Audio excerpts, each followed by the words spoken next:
Today I'm reviewing two sets of powered speakers that could be a good gateway to high fidelity audio. Meet the Kanto YU2 and 4.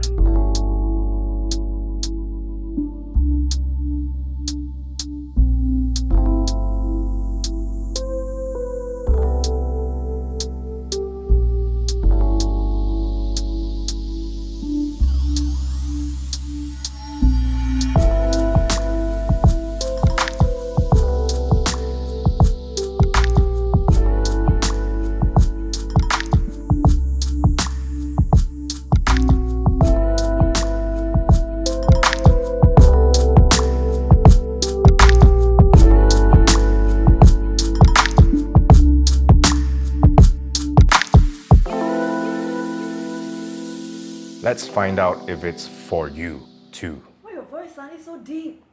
Because this is an audiophile review, ma. They like deep voice, right? So it's All about that bass.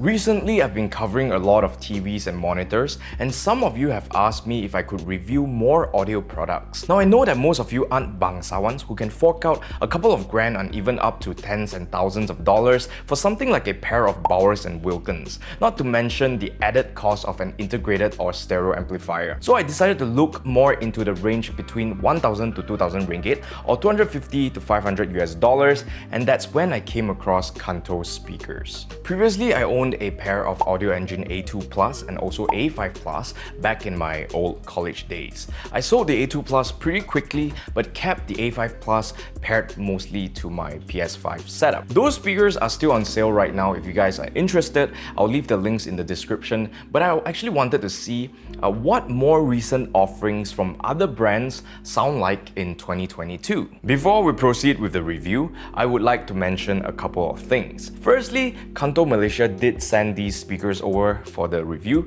but I do reserve my right to an unbiased opinion as usual because I'm a bangsawan. And number two, I see myself as more in the intermediate level when it comes to audio and hi-fi, mainly because I recognize how much more knowledgeable people in the expert category are above me. Thirdly, I reviewed these two pairs of speakers using the built-in DACs. Your mileage may vary if you're using any of the analog inputs or even the Bluetooth, depending on your source. Could be your phone, your laptop, your PC, amps and such. Finally, for the sound test, I set up a matched pair of mics in an ORTF configuration to get a stereo recording of the speakers to emulate your listening experience in real life. Leave a comment below if you're interested to learn how I did it or if you noticed anything different or interesting. moving on.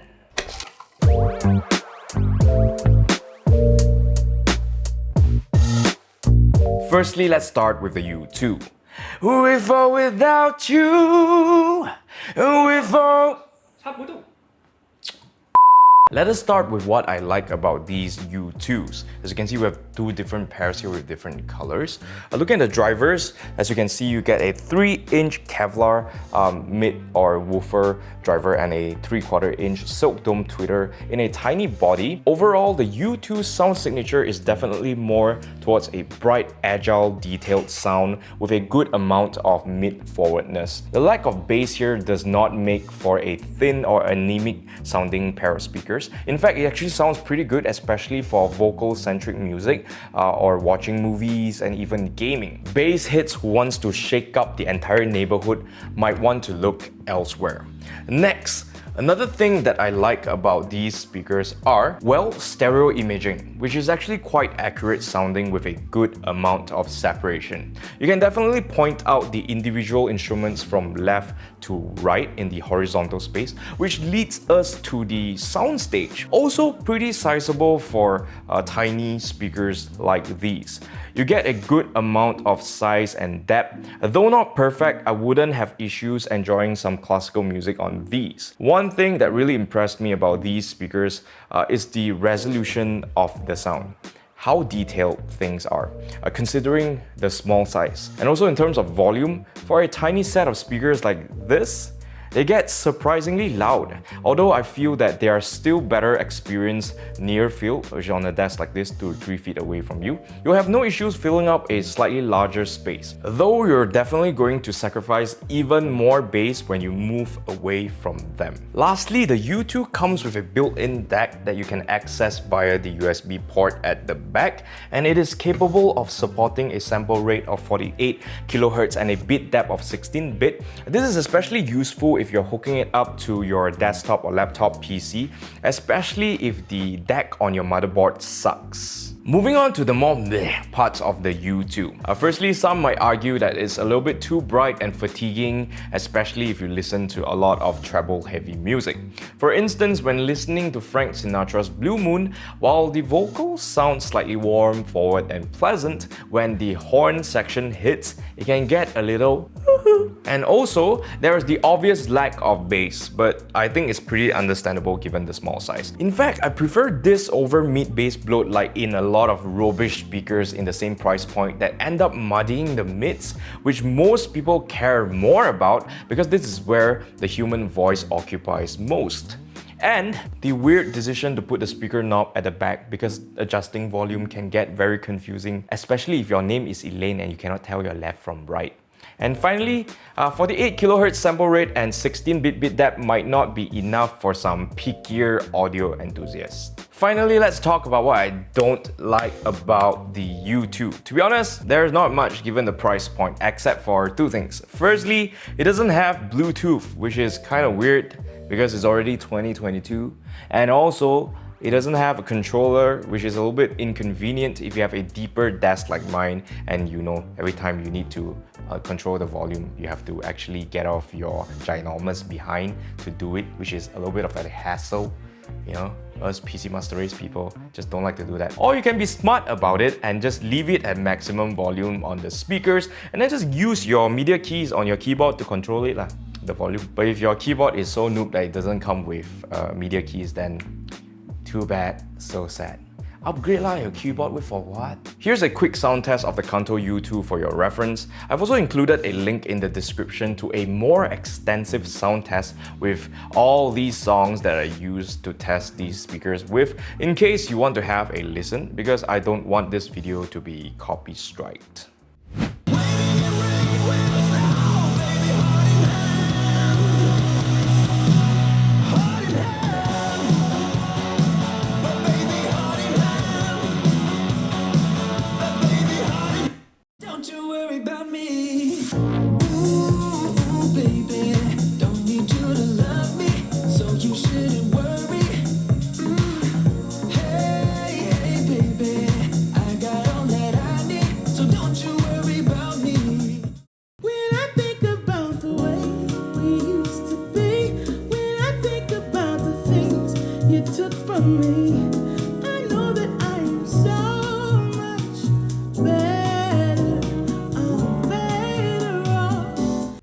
And for anyone who is interested, here are the specs of these speakers, not that it matters.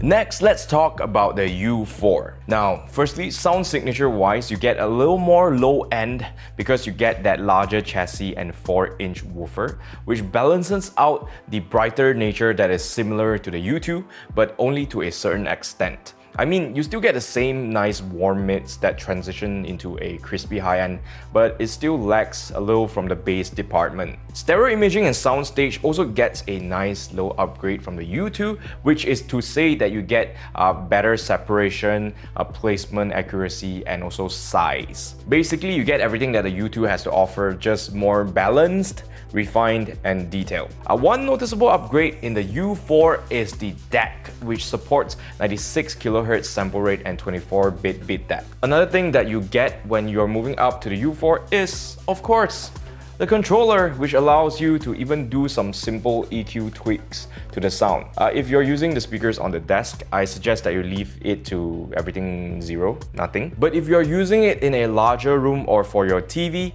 I'd probably crank up the treble and bass a couple of notches depending on how far you're going to be from your speakers. The point is, this allows the YU4 to be more flexible than the YU2 for different spaces, even if the YU2 is already surprisingly loud for its size. But honestly speaking, I still prefer to listen to the YU4 in a near field setup on the desk because they just sound better to me that way. A little more bass, more balance, as well as better imaging and more excitement.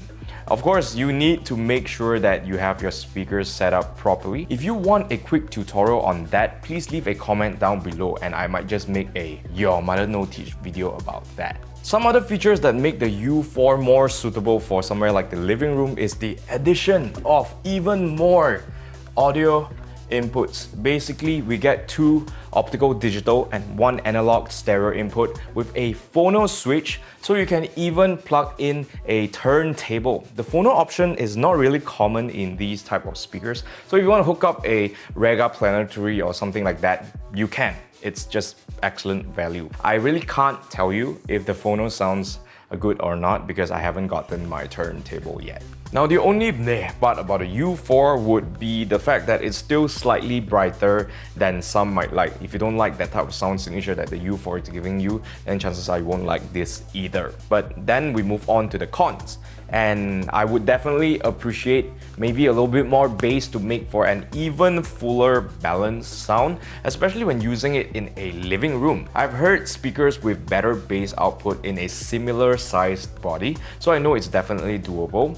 Also, there is no USB port, which means that if your device like a laptop doesn't have optical, then you can't use the built-in DAC, which is a shame. I'd rather have 1 optical and 1 USB so that I have more flexibility. Here's a simple sound test for the YU4. Again, check the link in the description for a more extensive sound test with all these other songs.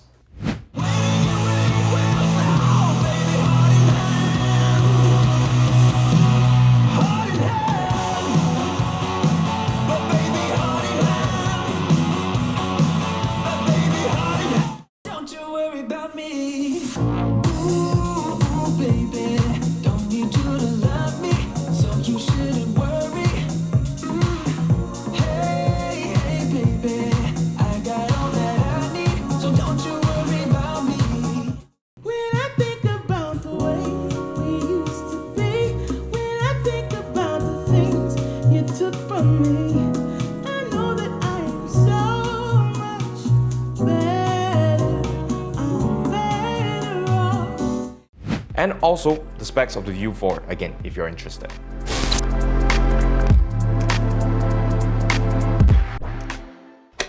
One thing that I really didn't want to start this video with is the aesthetics of these YU2 and YU4 speakers because I wanted to focus more on the sound.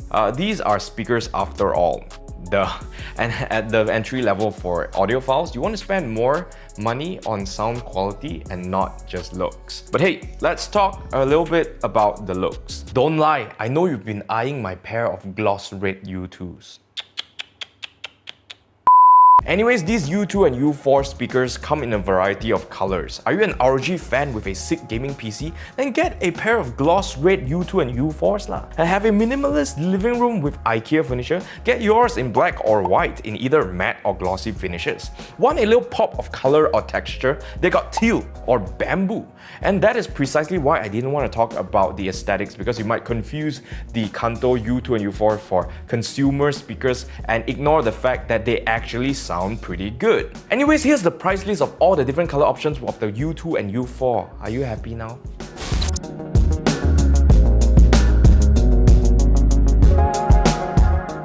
The other thing that I need to highlight is the insane amount of stand options that Kanto is offering with their speakers. Look, there are 12 different models in both black and white for a total of 24 SKUs of stands. Now, as I mentioned before, speaker setup can drastically affect your listening experience. While you can definitely use ghetto fixes like books or boxes to help you get the perfect height or distance between your speakers, I find that having these options just make it much easier, not to mention look way better. For instance, when using a 27-inch monitor like this on a narrower desk, where I'm gonna be 2 to 3 feet away from the speakers, I'm gonna use something like this S2 for the U2 and the S4 for the U4. I'm not gonna bore you with more, but wow, it all rhymes. But if you're interested in these stands, leave a comment down below and I'll do another video on them, because you can definitely still use them with other speakers as long as they are around the same sizes as the Kanto speakers.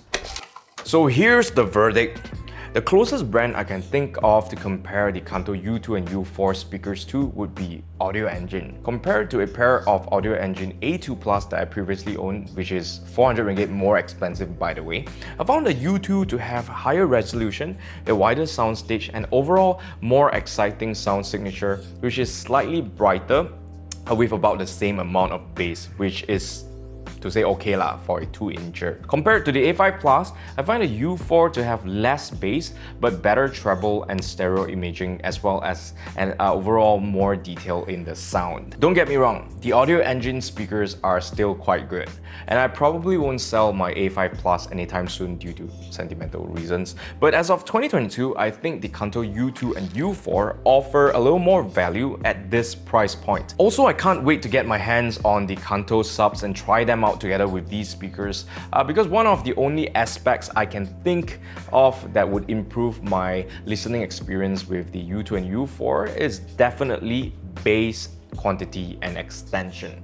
Overall, I give the U2 and U4 a hashtag cheap buy 8 out of 10. Please keep in mind that my scores are always decided in consideration to the price tag. While they are definitely not perfect, I feel that these are great entry-level speakers into the wonderful and excessively expensive world of hi-fi, with modern feature sets that present a good bang for your buck. Heck, if you didn't want to get too deep into this ridiculously expensive hobby of ours called hi-fi, then these could be endgame for you. Of course, the U2 is better as a pair of desktop speakers, while the U4 can both work on the desk as well as your living room. 入得廚房，出得廳堂。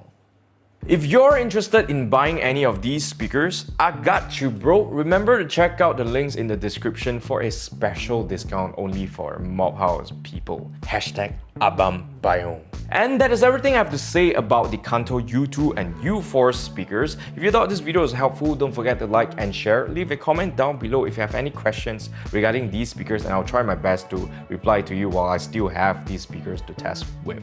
Also, don't forget to subscribe to our YouTube channel and hit the notification bell to not miss out on more content like this. Follow us on Facebook and Instagram as well as TikTok to see more shenanigans from the Mobhouse crew. Again, my name is Shane from Mobhouse, and I will see you in the next one.